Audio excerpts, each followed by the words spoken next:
ito para tayo ay mag-aral muli. Kami ay nagpapasalamat sa lahat ng mga tumutulong sa ministry, lalong-lalo na yung mga membro na po na maluwang ang puso at kamay nyo. Pagpapalain kayo ng Diyos. Hindi kayo talo. Ngayon, tuloy natin ang ating lesson sa Hebrews chapter 12, 27, 28. Tungkol pa rin sa reverential and godly fear. Ano po? Yan. Okay? So, kasi tatay natin ang Diyos and dahil meron tayong reverence to our all-present God all the time, ay tuloy-tuloy ang blessing. Totoo yan. Blessing, spiritual blessing, mental blessing, psychological blessing, marital blessing, and siyempre material and financial blessing. Ano ho? So, basahin po natin mga kapatid para makarami tayo at basahin ninyo rin. Ready, begin. Wherefore, we receiving a kingdom which cannot be moved. Let us have grace, whereby we may serve God acceptably with reverence and godly fear. So tayo po, mga Bible-believing people, ang inaasahan ng Diyos na talagang may paggalang sa Diyos all the time. Dahil tayo yung pumili ng natawag na makipot na daan. Ganun po yan. We don't go by our own decisions and our intuition, but we go by the Word of God. Lalahanin natin na dito sa Matthew 7, ay makita natin may mga tao talagang ayaw nilang Diyos. Okay? Matthew 7:13. At meron din tao katulad natin na gusto din natin sumunod sa Diyos. 13 muna and then 14 mamaya. Okay? Kung nandiyan kayo, ito yung mga tao ayaw nilang Diyos. Gusto nila. Hindi ho tayo namimilit. Ready, begin. Enter ye in at the strait gate, for wide is the gate, and broad is the way that leadeth to destruction, and many there be which go in thereat. Verse 14. Ready? Read. Because strait is the gate, and narrow is the way, which leadeth unto life, and few there be that find it. Few there be that find it. Tayo ho yan. So, kayo mga nanonood sa oras na ito sa lesson natin na reverential and godly fear, talagang makipot ito. Ibig sabihin, we understand by the power of the Holy Spirit yung mga boundaries. Yung iba kasi wala ng boundary. And yun ang dahilan kung bakit. Sabi ng Bible na yung mga Amorites, wala silang boundary. Kaya lilipulin sila ng Diyos. Genesis 15:16. Ngayon, ganun din ang hula, prediction, sa mga tao sa panahon natin. Tingnan ito Pagbalik ng mga Israelites sa Canaan, kanilang lilipunin yung mga Amorites. Ano sabi niya? But in the 4th generation, they shall come hither again, for the iniquity of the Amorites is not yet full. Ibig sabihin talagang nagkakasala sila ng husto. Wala silang inisip kundi masama. Wala silang inisip kundi manira sa kapwa nila, manggulo ng buhay, ganun. Don't you know? Sa panahon natin, maraming ganyan. Kaya sabi ni Lord Jesus Christ, as it was in the days of Noah, so shall it be when the Son of Man is come. Sabi ng Genesis chapter 6, verse 5, na pareho pa rin ang pag-iisip ng tao noon at ngayon, kaya lang tayo na pumili ng tinatawag na makipot na daan, maganda ng pag-iisip natin. Okay? Ang pag-iisip natin napalitan na kasi may tinatawag na renewing of your mind when we present our bodies a living sacrifice. Ready? Begin. And God saw that the wickedness of men was great in the earth, and that every imagination of the thought of his heart was only evil continually. Kaya sinira ng Diyos yung henerasyon na yun. Dahil gusto nila na talagang they are the master of their fate and the captain of their soul. Yung bang ayaw nila na pakialaman sila ng Diyos. Kaya nga mapansin nyo, kung manood sa television, ilipat agad kung makita ako. It's because there is no fear of God before their eyes. Kaya lang nakikiusap ako sa mga taong ganun na please lang mag-repent kayo. Dahil mismo ang Diyos ay nagbigay ng statement dito sa 2 Peter chapter 3 na kung ayaw nyo magsisi, ay katulad din ng panahon ni Noah na kayo ay, ang panahon ni Noah kasi baha ang judgment ng Diyos. Ngayon, ang panahon daw natin, sabi ng 2 Peter 3, ay sabi niya rito sa verse number, sa verse number 6, and 7. Okay? Kaya pinunas ng Diyos, nidelete ng Diyos yung mga tao nung araw na masasama. Kaya sabi ni 2 Peter, nangyari yan nung unang panahon. Pero sa panahon natin, yung pumili ng broad road and wide is the gate, na wala talagang restraint, kundi gusto nila, linipol ng Diyos. Kasi wala nga silang fear of God eh. Ready, begin. Whereby the world that then was being overflowed with water perish. Pati yung mga inhabitants, alam naman niyo yan. Ito na ngayon ang hinaharap natin. But the heavens and the earth, which are now by the same word, are kept in store, reserved unto fire against the day of judgment. And what? Perdition of ungodly men. Kaya tayo, ang ginawa natin, sumilong tayo kay Kristo Jesus bilang Rock of Ages natin, bilang tagapagligtas. You see?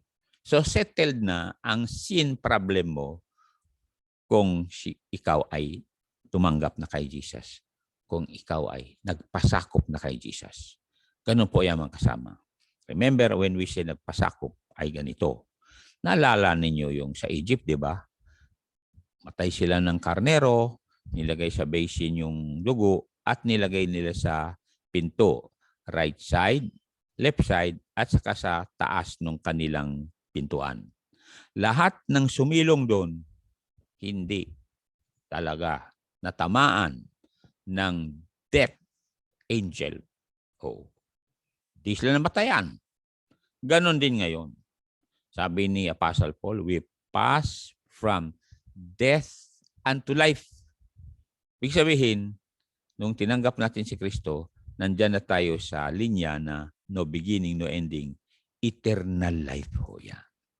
Ngayon, yung mga ayaw pa magsisi, wala silang takot sa Diyos, gusto nila. Ayun, hindi ho tayo namimilit. Dahil yun naman ang bilin ng Diyos sa atin. Ang gagawin lang natin ay i-proclaim natin ang Word of God. Tayo na may takot sa Diyos, talagang dapat talaga.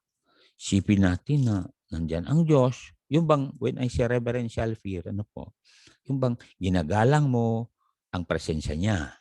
Ginagalang mo ang kanyang pagbabantay sa iyo. Ganun po yan. Dito sa Revelations 22, verse 11, mapansin nyo na hindi tayo namimilit. Oo. Kaya kung sino man nanonood ngayon, ay hindi kayo pinipilit kung ayaw nyo magsisi.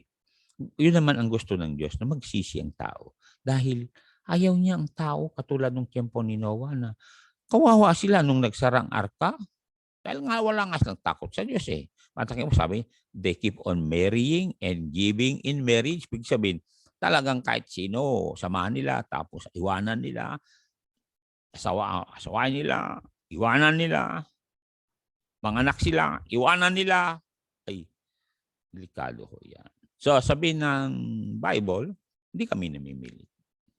Basahin po natin mga kapatid.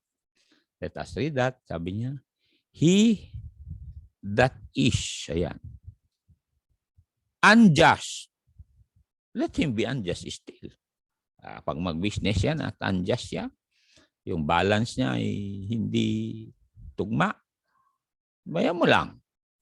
He which is filthy, let him be filthy still. Yung nagpaka-rumi-rumi dyan, ayaw magsisi. Sabi ng Diyos, huwag niyong pulitin. Pero yung mga may takot sa Diyos, nagpaka-tweed. Yan. And he that is righteous, ikaw yun. Nanonood ngayon kasi gusto-gusto mo yung lesson. The evidence that you have the fear of the Lord, reverential fear, is gusto-gusto makinig ng salita ng Diyos. And let him be righteous still. He that is holy, let him be holy still. Patuloy ka lang. Dahil alam mo na great is your reward in heaven. Huwag niyong kalimutan yan. Hindi pa ito yung rewarding day. Oo, meron tayong mga blessing na ngayon. Pero sabi nga ng songwriter until then, my heart goes on longing for that beautiful city.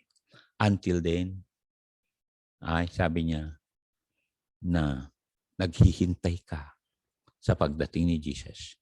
Because this world is not your home. This is a troubled world. Troubled world. Look at the pandemic. Meron ng Indian variant na matindi daw. Pagkatapos, pininpoint pa yung lugar natin dito na marami daw. So it's really a troubled world. And then narinig ko na may bagong mandate ang Philippine National Police na lahat ng hindi magpabaksin, arestuhin. Maaaring hindi narinig yon pero malinaw ang tenga ko. Kasi sa Israel, ganun din gagawin nung araw. Oo.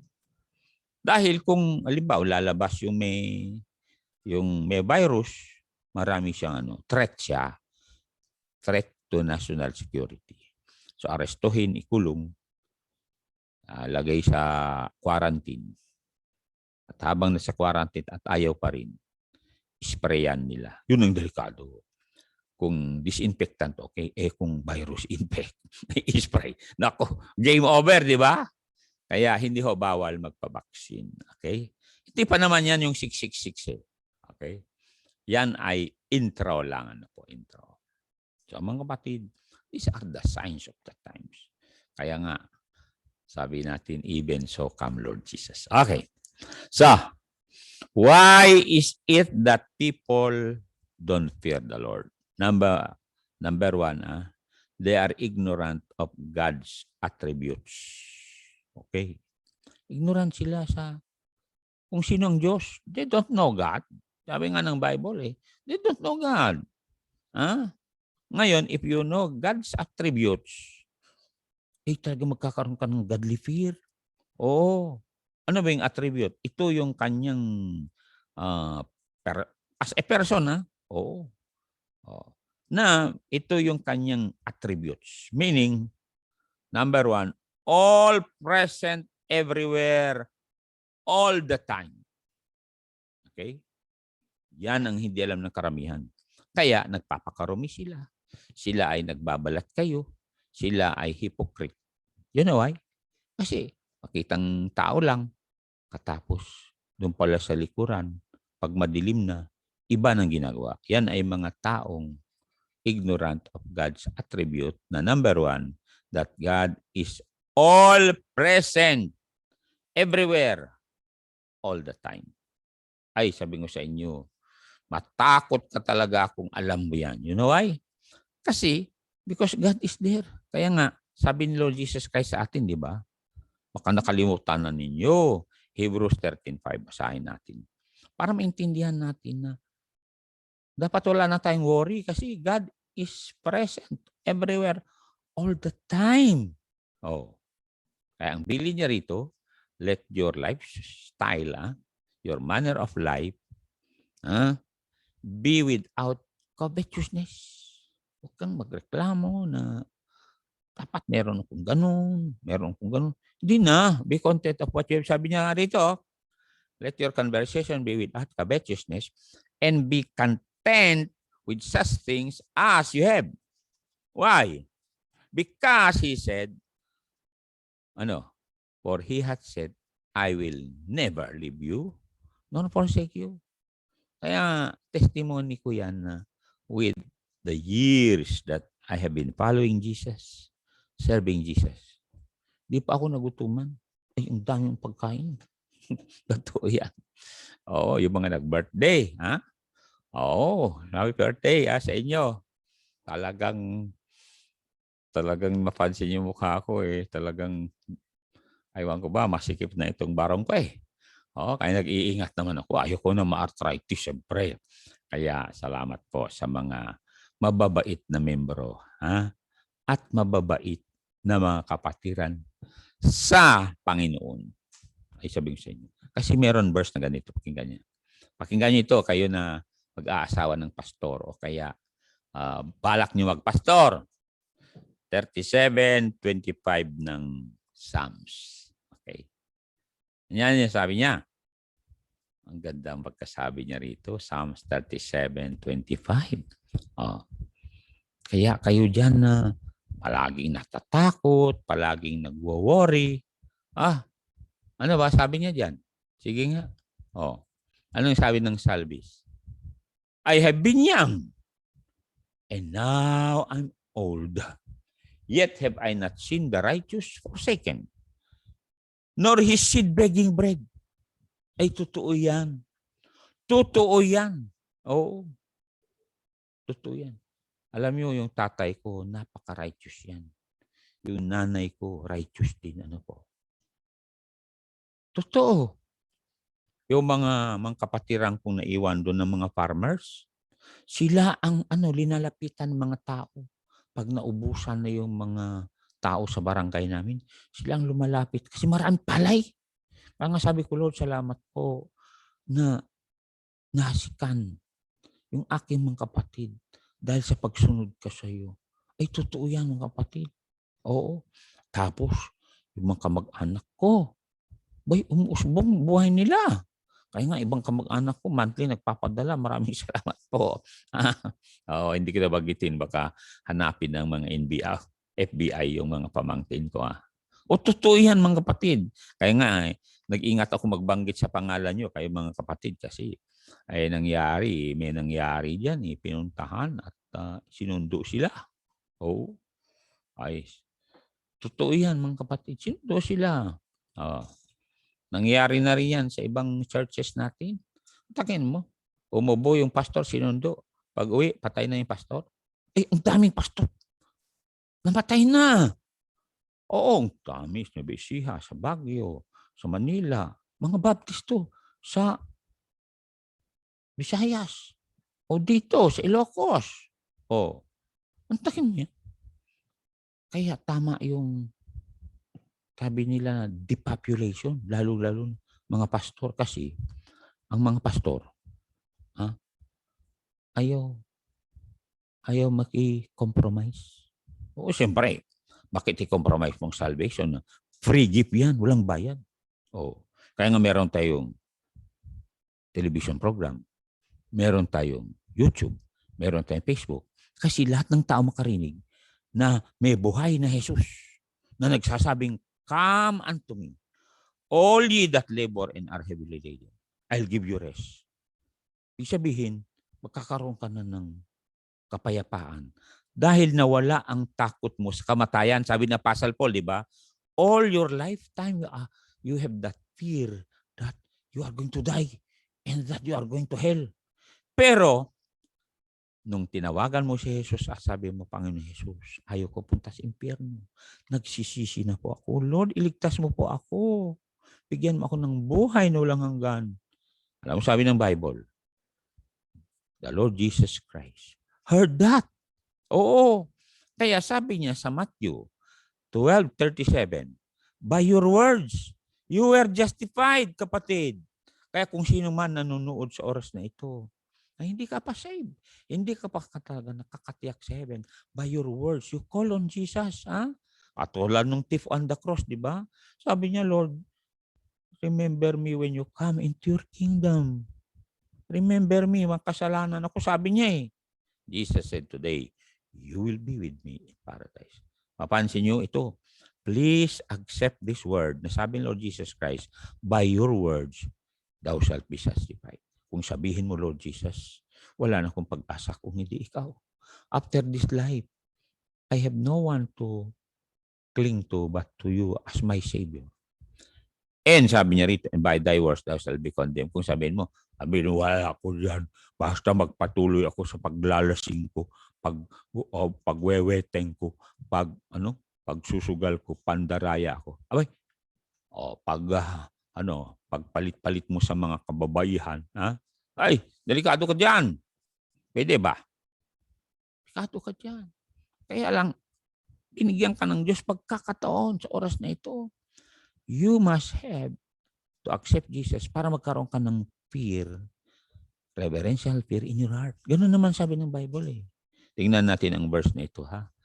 Sa 2 Peter 3:9, talagang umiyak ang Diyos na binibigyan ng pagkakataon magsisi. Don't you know that? Kaya nga sabi ni Pastor Howard Quinlan, he that shall come will come and will not tarry. Don't you know God tarried his coming just for you? Oh, ready, read. The Lord is not slack concerning his promise, as some men count slackness, but is long-suffering to usward, not willing that any should perish, but that all should come to repentance. Alam mo ba kung bakit binanggit niyan? Kasi sa verse 10, may darating na Third World War. Look at verse 10. Ay, handa na ang whole world sa Third World War. Hindi mo alam yan. China, handa na rin. But the day of the Lord will come as a thief in the night. Bakit thief in the night? Pagputok ng nuclear, talagang wala na.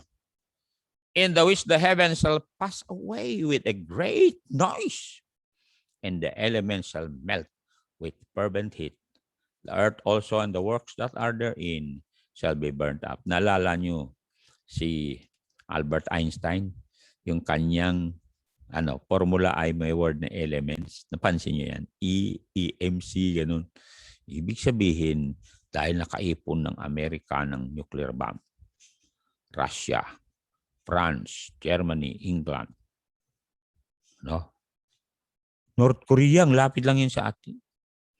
Sabi nga ng China sa Prime Minister sa Australia, si Morrison, because you canceled our Belt and Road Initiative doon sa Victoria, sabi niya, at doon sa Port Moresby, we can hit you with a nuclear missile. Sabi ng Australia, America, please give us your, sabi niya, high altitude interceptor. Meron na yan, kapatid. Meron na yan. May pinalabas nga kami rito, di ba? High altitude interceptor yan. Meron na. Meron na yan sa South Korea. Meron na yan sa Japan. Totoo yan mga kasama. Sa Guam, marami yan. Doon sa Okinawa, marami na yan. Kasi, sabi ng China, dadamputin na namin ang Taiwan. At nadampot na namin ang Pilipinas. Ayun. Anyway, tumawa lang kayo. Pero talagang totoo pinagsasabi kong ito, mga kapatid. Kaya Brother Jun, salamat po dun sa sinabi mo. Okay. Ngayon, mga kapatid. See people don't fear the Lord because they are ignorant of God's attributes. Number one, all present everywhere, all the time. Basahin lang natin saglit itong Psalms 139 para maintindihan yung omnipresence of the Lord. Ano sabi sa verse 1 muna? Okay? Dahan-dahanin natin to para maintindihan ninyo mga kapatid. Ng Diyos, nandiyan palagi. Kaya dapat magkaroon ka ng reverential and godly fear. Bakit? Nandiyan palagi. Ayaw mong papahiya ang Diyos.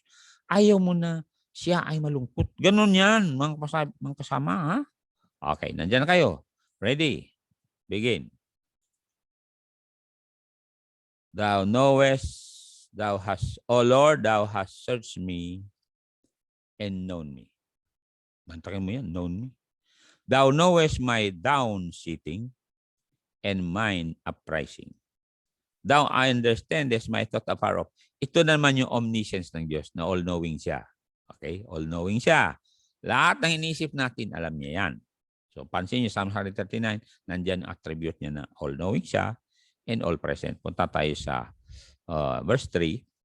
Thou compasses, ayun na, my path and my lying down. Ibig sabihin, He's everywhere. And art acquainted with all my ways. For there is not a word in my tongue, but lo, O Lord, omniscient na naman yan. Thou knowest it all together. Magtakin mo yan. Lahat niya. Okay, punta tayo sa omnipresence niya. Verse 7. Ang sabi? 7. Whither shall I go from thy spirit? Or whither shall I flee from thy presence? Saan ako magtago? Verse 8. If I ascend up into heaven, thou art there. If I make my bed in hell, sisisid ka sa impyerno. Behold, thou art there. Oh. Verse number 9. Sabi niya. If I take the wings of the morning and dwell in the uttermost part of the earth, the sea, even there shall thy hand lead me, and thy right hand shall hold me. O sige nga, kayo dyan na ayaw maniwala sa Diyos, sige. Panahon na para magkaroon godly fear, ha? Dahil talagang sasalubungin ka ng Diyos dyan. Eh. Nandyan ang Diyos. O nalalan si Jonah, ha? Sabi ni Jonah, I will go from the presence of the Lord. Ano? You can never go away from the presence of the Lord. Parang nasa gitna ka ng dagat, tanghaling tapat, na mayroon kang maliit na bangka, gusto mo magtago, hindi ko makatago sa araw. Ay, totoo yan magkasama. Kaya, kayo dyan na hindi pa nagsisi, wala kayong godly fear. Sabi ng Bible, hold. Hindi kayo makatakas sa Diyos. Meron nga, akong testimony dito eh. Diba? Manager ng isang bangko dito nung araw. Punta namin sa bahay niya. Pag nakita ko makatok namin sa gate, alis agad yan. Punta sa kusina, magluluto kunwari. Punta ko sa kusina, alis at sabi niya, may puntahan ko sa sentro, sa plaza. Sabi ko, Lord, bahala ka na sa taong yan. Hindi ko talaga makusap. One day, tumawag yung kanyang misis. Pastor, ipag-pray mo nga yung asawa ko. Nasa hospital. Nasa hospital. To make the long story short, hindi pa bawal magbisita nun. Tako doon. Pagdating ko doon, abay, nakahiga ang tao. Biglang bumangon. Papunta sana sa CR. Meron siyang dextrose. Sabi ko, kung gusto mo punta CR, ako na maghawak sa dextrose mo. Sabi niya, hindi na pa. Hindi na. Umupo sa bed. Doon ko na tinabihan. At sabi ko, alam niyo, sir, sabi ng Bible, mahal ka ng Diyos. Gusto ng Diyos na punta ka sa langit pagkatas ng buhay nito. Gusto mo bang punta sa langit pagkatas buhay nito? O yes, sabi niya. Kaya lang may problema. Ano yung pastor? Itong Romans 3:23, for all have sinned and come short of the glory of God. Tinatanggap mo ba na ikaw ay nagkasala? Siyempre, sabi niya, pastor, sa edad kong ginto. Meron. Okay. Alam mo kung saan dalhin ng Diyos ang mga nagkasala? Ay, sabi niya sa impyerno. Tama ka. Salamat naman. Sabi ko, mayroon kang alam. Revelation 21:8, pinakita ko. Lahat ng duwag. Duwag talaga. Mga walang pananampalataya. Lahat ng nangangalunya. Lahat ng mga immoral. Lahat ng mga natawag na mga taong mandaraya. Sumasamba sa Diyos-Diyosan. Mamamatay tao. At lahat ng sinungaling. Sila ay itapon sa dagat-dagatang apoy na siyang ikalawang kamatayan. Oh. So, buksan natin mga kapatid. Sabi ko sa oras na ito, buksan natin sa verse na ayaw ng Diyos punta ka sa impyerno. Kaya, binuksan namin yan. Basahin natin, ha? Oh, basahin natin. Kaya gumawa ang Diyos ng paraan. Romans 5:8. Basahin natin, ha? Romans 5:8. Okay, basahin natin. Okay. Ready? Read. Okay? But God commended His love towards us, in that while we were yet sinners, Christ died for us. Oh, mapansin nyo? But God, ang ganda niyan. Ibig sabihin, sabi ko dun sa nakatali sa dextrose niya. O, tignan mo yan, ha? Present perfect tense yan. Ibig sabihin, sa oras na ito, mahal ka ng Diyos, kaya gumawa ang Diyos ng paraan para masave ka, sabi ko. O nga, no? Sabi niya, Christ died for us. Alam mo naman ako, nagdo-drawing ako, yeah. Drawing. Negative and positive principle. Negative, mayroong sin between a holy God and a sinner. Positive, yung SIN ay from holy God, bumaba yung isang line at naging cross. For God so loved the world that He gave His only begotten Son. Yung SIN, yung I, binilog ko. Binilog ko yun. Naging Son. Wala na yung sin. Kasi alam ba kung bakit sabi ko na nawala na yung sin? Because sabi ng Bible, pakinggan mo, basahin natin. Mabilis ako magbukas ng Bible sa John 1:29. Basahin natin mga kapatid. Baka meron dyan gusto mag-soul winning pero hindi kayo marunong. So tandaanan lang ninyo yung mga verses na sinabi ko. John 1:29 na. Ay, nung nabasa niya ito, Pastor, alam ko na ito. Sabi niya, naririnig ko palagi ito. Okay. Basahin natin na. The next day, John see Jesus coming unto him and said, sabi sa mga tao, behold the Lamb of God which taketh away the sin of the world. So sabi ko, Sir Manager, gusto mo ba maalis ang kasalanan? Sabi niya, yes. So bumalik kami sa John 1:12. Look at John 1:12. Alam niyo, hindi ka makaligtas sa Diyos. Kaya nga, pasalamat ako na nung pumanaw yun ang haba ng prosesyon. May mga na-save. Ano sabi ng John 1:12? Ready? Diyan na kayo. Ang ganda ng John 1:12. Kaya nga meron tayong John 1:12 mga kapatid. Dahil kung hindi pa kayo saved, hindi pa kayo tumanggap sa Diyos, meron tayong John chapter 1, verse ng sambahan o simbahan. Basta, tumawag ka sa Panginoon at buong puso mo siyang tanggapin. Ang sabi niya, but as many, kasama ka na doon, as received Him, to them gave He power to become the sons of God, even to them that believe on His name. Kahit hindi mo siya nakita, you believe the name of Jesus, na siyang Savior mo. Sabi mo, Lord Jesus, ligtas mo po ang aking kaluluwa. Ay sabi ko sa inyo, huwag tayong magmatigas sa panahong ito mga kasama. Magpakumbaba tayo. Because God is all present everywhere and God is omniscient. He knows everything. Ano ho? So alam niyang ng Diyos na meron kang problema. Kaya-kaya niya solusyonan niya. Kaya niya, all-powerful nga Omniscient pa, di ba? At saka all-knowing, di ba? Puntahan tayo sa all-knowing. John chapter 2, 22, 23. Okay? John 2, 22, 23 pala. Sabi ko sa inyo.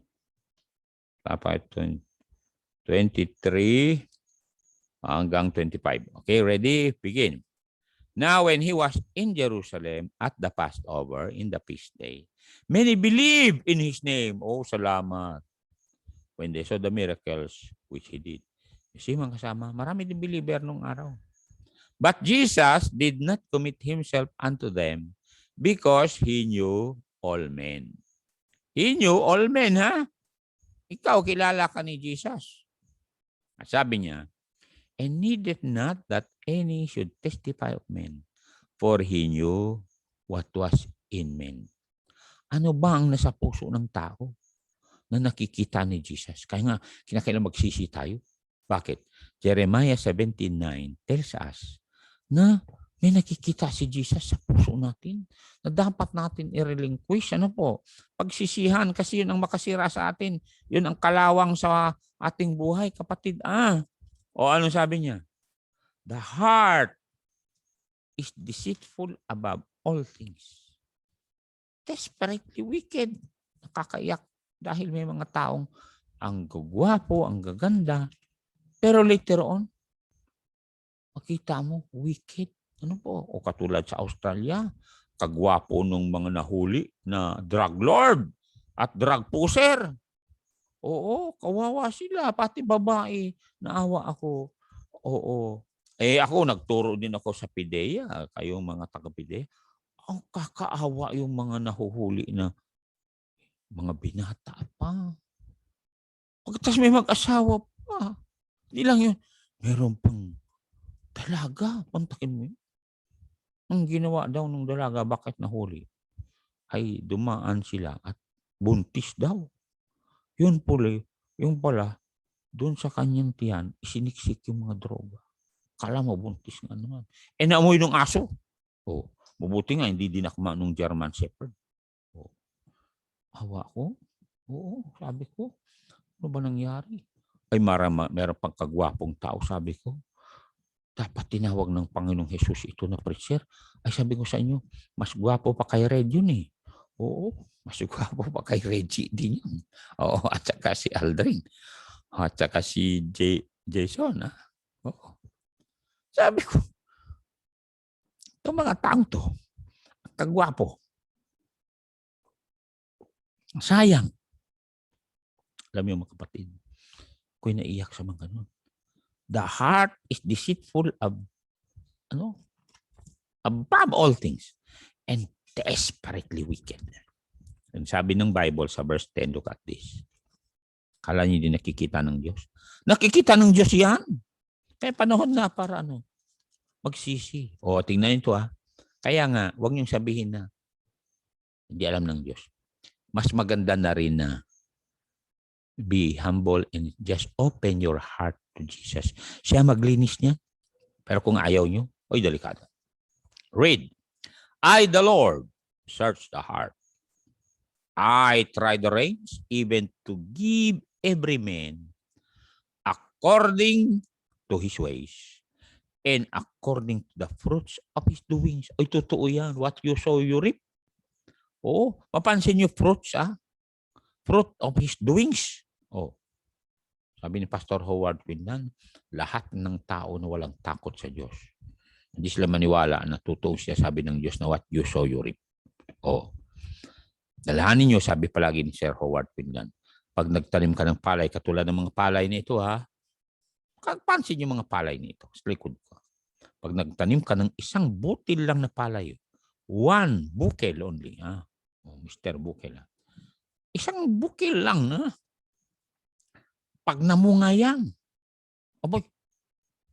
ang dami. Ay, totoo yan makasama. Islam. Kayo dyan na ayaw magsisi. Magtanim kayo ng alak sa katawan nyo. Ay, sinabi nga ni Judge Andaya na yun sa atin, di ba? Hindi sana ako nasiraan ng kidney kung nanindigan ako. Siyempre, nung abogado pa siya, tuwing hapon daw talagang meron. Nung naging judge siya, rinirigalohan ng mga matataas na kalibre. Alak, may galing Russia, may galing Sweden, may galing Amerika, may galing Batangas. Ano yung Batangas, Pastor? Galing dyan. Nakita yung mga nyug dyan. Yan yun yara. Ay, meron pa galing Cordillera. Ano yun? Rice wine. Tapoy. Tapos may pulutan pa. Bumili sila sa, Bagay Road. Nakalagay doon sa Bagay. Pulutan Pato. Yung pala, alisin mo na yung P. Ato. Ano po? So, naintindihan na namin yun. Ano po? Ay, sa totoong kapatid. Aywan ko, pero taga Cordillera ho ako. At talagang makasarap magluto yung Pastor Bukel ng ato. Ayun. Ay, sinabi ko tuloy, baka huliin si Pastor Bukel. So, sorry, Pastor Bukel, ha? Okay. So, ito mga kapatid, ha? All-knowing, all-present, and all-powerful. Tatay sa all-powerful. Ha? Yan. Kaya may mga tao walang takot sa Diyos kasi akala nila walang kakayanan ng Diyos. Ay, sabi ko sa inyo, walang kakayanan ng Diyos. Kaya kayo mga membro, salamat po. Ako'y natutuwa sa inyo. Ang takin mo. Sabi nga ni Sir Cruz, ilan ang building napatayo niyo, Pastor? Binilang-bilang ko. Tumawag nga Sister Cora ngayon. Kanilang yung building daw nila, masikip na. Masikip na. Kasi kung wala sa Pasodlong, nagpipreach si Colonel Claveria, yung retired colonel na barangay chairman. Alam mo kung lahat sana ng barangay chairman gano'n? Na paglinggo, unahin nyo magsamba. Sabi kang mga tao, bakit? Ako ay sabi niya, member ng Bible Baptist at marami na akong nakitang tao. Pinagpala dahil they seek first the kingdom of God and His righteousness, and all these things shall be added unto you. Oh, tignan niya. Kaya salamat sa mga pulis na naging pastor. Tulad ni Colonel Mario Maragon. Maraming salamat po, Colonel, ha? Patuloy mo yan, kapatid. Kaya natutuwa kami na may mga pulis na katulad mo. Na paglinggo, sabi nga ni Pastor Hernandez, ang temporary building lang namin, pinagdugtong na yero, dito magsimba yung Colonel. Dala niyang bagong sakyan. Kaya mga kapitbahay ito, tinginan, kala arestuhin si Pastor. Dahil may COVID banda ron. Hindi pala magsamba pala. Tignan niyo mga kasama. So, sabi ng Bible dito, all-powerful siya. Pakinggan natin ang testimony ng isang hari na walang takot sa Diyos. Wala siyang takot talaga. Chapter 5 ng Daniel, tingnan ito. Kaya matakot tayo sa Diyos kasi talaga, pag wala tayong takot sa Diyos, katulad tayo ng ibang tao na malakas pagkatas, maya after 10 minutes, nabalitaan mo, nandun na sa morgue. Oy, totoo yan! Chapter 5, verse 5. Anong sabi niya? Kasi itong taong ito, wala siyang takot. Okay. Ano ba itong Belshazzar na ito? Tingnan ito, Verse number 5. Kasi nang lasing na si Belshazzar, ano nangyari? In the same hour came forth a fingers of a man's hand and wrote over against the candlesticks upon the plaster of the wall of the king's palace. And the king saw the part of the hand that wrote. Ano nangyari sa king? Sige sa 6. Ano sa 6? Then the king's countenance was changed and his thoughts troubled, so that the joints of his loins were loose and his knees smote one against another. Alam niyo kung kaninong kamay yun? Kamay ng Diyos, sapagkat the king was abusing his authority. The greatest abusive king during the time of Daniel. Kaya sabi ni Daniel sa kanya, hindi ka natuto sa tatay mo. Naalala mo tatay mo si Nabucodonosor. Tigas din ang ulo niyo, walang takot sa Diyos.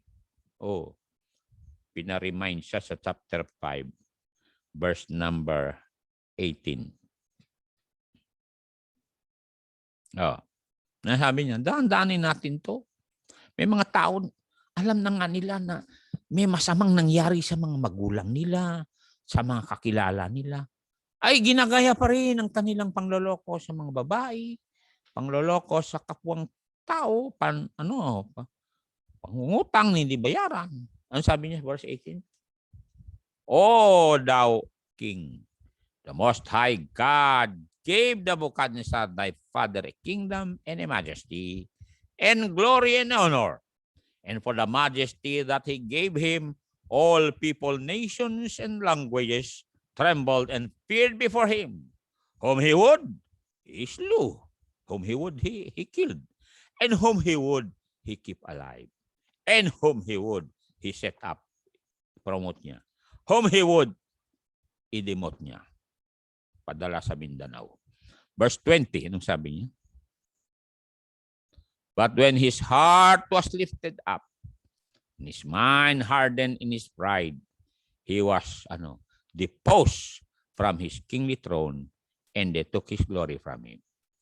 And sabi ni Daniel dun sa anak na si Belshazzar, and he was driven from the sons of men, and his heart was made like the beast, and his dwelling was with the wild asses.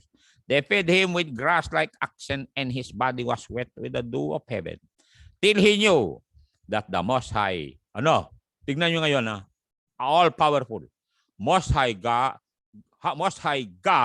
ruled in the kingdom of men. Ganon din, He is ruling in our country today, in all countries, and that He appointed over it whomsoever He will. And then sabi ni Daniel sa verse 22, ikaw natuto, anak ka lang ha. Verse 22, and thou his son, O Belshazzar, hast not humbled thine heart, though thou knowest all this. Alam mo lahat to. At sabi ni Daniel sa verse 24, 25, ano sabi niya? Then was the part of the hand sent from him, sabi ni Daniel, and this writing was written. Sabi ni Daniel, kinggan mo ko, hari ka. Tabuso mo yung kapangyarihan mo, sabi niya. And this is the writing that was written. Hindi naintindihan yung mga magician, yung mga astrologers. Ito, mene, tekel, yuparsin. Alam mo ibig sabihin niyan? Okay, sabi niya, sa verse 26, itong interpretation. This is, sa 26, this is the interpretation of the thing. Mene means God had numbered thy kingdom and finished it. Maaaring meron kong nakakausap ngayon sa telebisyon o kaya sa YouTube, FB. God had numbered your days. At ngayon, tatapusin ka na ng Diyos. Kasi tigas ulo mo 27.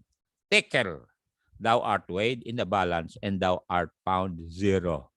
Zero, yan ibig sabihin ng one thing. Okay. Verse 28. Peres means thy kingdom is divided and given to the Persians, Medes and Persians. At alam niyo mga kapatid, ang sakit nangyari sa verse 30. Look at verse 30. Verse 30, mismo sa gabing yon, don't you know, sa gabing ito, maraming papanaw. Araw-araw maraming namamatay. Look at verse 30. Naway hindi ikaw kaibigan na dahil tatanggap ka sa Panginoon, magsisisi ka na. Verse 30, go. In that night was Belshazzar, the king of the Chaldeans, slain. Wala siyang takot sa Diyos wala siyang takot sa Diyos. Dapat natutos na siya sa nangyari sa tatay niya. Wala takot sa Diyos. Happy birthday, Sister Peli Densil. Ay, sorry. Birthday ko pala. Okay. Tuloy natin ito, mga kapatid. Kaya tayo na may takot sa Diyos. Wherever we go, let us, stay humble. Oo, may mga pangyayari. Siyempre, kung minsan nagagalit ka kasi inulit-ulit ng mga tao yung kanilang kamali. Pero hindi ibig sabihin na nagkakasala ka doon, di ba? Sabi ng Bible, be angry and sin not. Okay. Ngayon, punta tayo dito mga kapatid. Kayo na tumanggap sa Panginoon, ang ganda mangyari sa inyo. Dahil may takot kayo sa Diyos pakinggan natin Ang sabi ng Malakay chapter 3. Tayo dito. Ganda ng Malakay chapter 3 chapter 3 Tama na tayo dun sa chapter 3 kasi maganda yun Iwasan muna natin 8 and 9 and 10 and 11. Kasi may mga allergy dyan sabi sa verse 17. Verse 16. Verse 16 and 17. Bro. Okay, 16. Pansin nyo, then they that feared the Lord. Ano sabi niyo? Speak open one to another. Ano ibig sabihin nyo? Nanonood palagi sa aking nightly lesson. Yan ibig sabihin niya. And the Lord hearkened and heard it, and a book of remembrance was written before him. For them, inulit-ulit, that feared the Lord and that thought upon His name. Ibig sabihin, kahit saan ka punta, iisip mo, nandiyan ang Panginoon, nakausap mo siya. And then look at chapter 4, verse 2. 4 verse 2. Ha? Kaya kayo dyan, mga kapatid, na meron kayong paggalang sa Diyos, ay ang dami mangyayari sa buhay nyo na bagaganda, pati bang anak nyo. Dahil, yun ang sabi ng Diyos eh. Ready? Read. But unto you that fear my name, shall the Son of Righteousness arise with what? Healing. Mahil yung iyong worry, mahil yung inyong fear of the unknown. Mahil yung marriage life nyo, mahil yung love life mo. Kasi patawarin mo ng sarili mo. Ganoon yan eh. Mahil, magagaling ang relasyon ninyo, yung mga kaopisina mo. Bakit? Palagi nagpakumbaba eh. Kita nila na pinagpapala ka kasi nagpe-pray ka. Kahit anong sabihin sa'yo, binubuli ka. Okay lang. You see, with healing in His wings, and ye shall go forth and grow as calves of the stone. Ibig sabihin, kapatid, pantakin mo yan. Lalago tayo. Di ba yun ang prayer natin sa ministry? Kaya nga natutuwa tayo, Brother Jun, di ba? O kayo na talagang nagsusuporta. Si Brother Jun ang nagbilang ng pantulong natin sa isang mission. Bago na naman to. Kaya nga, ewan ko kailan ako huminto maghalo ng simento. Pero gusto ko kasi lumalakas ako. At pagkatapos maghalo ng simento, inom ako ng buko juice. Ay, sabi ko sa inyo, malapit ng iitim ang buhok ko, ha? Okay. Sa chapter, ito, alam niyo dito sa chapter 54, verse 2, ito ang ating prayer and wish. Kaya nga kayo mga membro, salamat po. Talagang pagpalain kayo ng Diyos. Hindi nga natin masuklian ng Diyos, sabi ni King David, di ba? Isaiah 54 verse 2. Maganda yung Psalms pero pinanganak kasi ako sa 1954 kaya gusto ko yun ay Psalms 54. Pero Isaiah 54 tayo verse 2. Nandiyan na kayo mga kapatid. Kasali kayo sa ganitong vision and mission. Ready? Read. Enlarge the place of thy tent, and let them stretch forth the curtains of thine habitations. Ano sabi niya? Spare not. Yun ang generous tayo. Lengthen thy cords. Nakakaabot tayo kahit saan. Whole world pa nga dahil nagsusuporta sa Sparrow Mission. And strengthen thy stakes. Ibig sabihin yung pagtalian ng tali kung meron kang tent.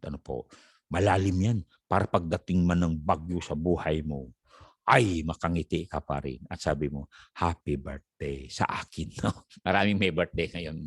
Happy birthday po kay Dinalyn Rumbawa Balunus, Hazel Bakod Rumbawa, at sila Ma'am Naomi Tagumpa, sila Ma'am Remy Pawig, sila Pastor Tom Metante. Naku, nandyan pa yung gansa. Pastor Reggie Acomo, Pastor Aldrin Garapan Dawan. Sino pa ba may birthday? Happy birthday lahat sa mga nanonood, ha? Ay, oo. May mga birthday pa, mga bata nagbe-birthday. Pero mga kapatid, tayo, kahit saan tayo punta, i-preserve tayo ng Diyos kasi may takot tayo sa Diyos eh. Remember, sabi niya, thou shalt preserve him in his going out and his coming in from this time forth and forevermore. Kaya nga tayo na may takot sa Diyos, reverential fear, because we love Him eh. Di ba? Psalm 145:20, because we love Him. Kaya ayaw natin ipasama ang pangalan ng Panginoon. We don't want to. blaspheme God. Psalm 145 verse 20, basahin natin to. At huwag niyong kalimutan mga ito, kasi blessing mga ito mga kapatid eh. Kayo na may takot sa Diyos, may galang sa Diyos. Ano sabi niya? Ready? Read. The Lord preserveth all them that love Him, but all the wicked will He destroy. Oh. Ngayon, kung hindi ka magsisi, sa harapan ng Diyos, ikaw ay wicked. Matinding makasalanan. Pero sabi ng Diyos, I'm ready to forgive you. I'm ready to save your soul. I'm ready to write your name in the Lamb's Book of Life. Kaya sa oras nito, sabi ng 2 Corinthians 6:2, now is the accepted time. Now is the day of salvation. Ang makakasave sa iyo, hindi ako. Hindi rin yung sambahan namin. Hindi rin yung sambahan namin. Si Jesus. Remember, Jesus is omnipresent, omniscient, and omnipotent. He can save you, sabi ng Apostle Paul, completely right now. Okay, mag-pray na po ako. Ama namin, salamat po sa mga salita nyo na nabitawan, nabasa namin. Tulungan mo po ang bawat Kristiyano na naririto ngayon, nanonood. Bless them, Lord. Bless their children, grandchildren. And we remember the request of Sister Rem that will just work in such a way that her promotion will be granted. Bless siya also and Donrich. Bless also our sisters and brothers abroad like Mylene, like Stella, like Ateni, Anton, like Kay. Also, Lord, for Ray J.R. Darisan, Pael, with Michelle and Tom in Canada, with Ashok and Ria, with Gerald, Abby, Aldel Aden, so more for kami Bayashiyama family, and the Basangs, the Pawi family abroad, Lord, and even Mylene, Mylene Legacy Forest, and also, Lord, for Sterpeli Bangalan. Bless her with Brother Rambo. Prosper these precious people, Lord, because they are in love with you, because they have that reverential fear. Fill them with Holy Spirit and bless them, help them to overcome the past now. In Jesus' name, amen. Amen, amen. I believe in a hill called Mount Calvary. I believe whatever the cost, and when time has surrendered and earth is no more, I'll still cling to the old rugged cross. I believe that this life with its great mysteries truly someday will come to an end. But faith will conquer the darkness and death, and will lead me at last to my friend. I believe in a hill called Mount Calvary. I believe whatever the cost, and when time has surrendered and earth is no more, I'll still cling to the old rugged cross. I believe that the Christ who was slain on The cross has the power to change lives today. For he changed me completely. A new life is mine. That is why by the cross I will stay. I believe in a hill called Mount Calvary. I believe whatever the cost, and when time has surrendered and earth is no more, I'll still cling to the old rugged cross. I'll still cling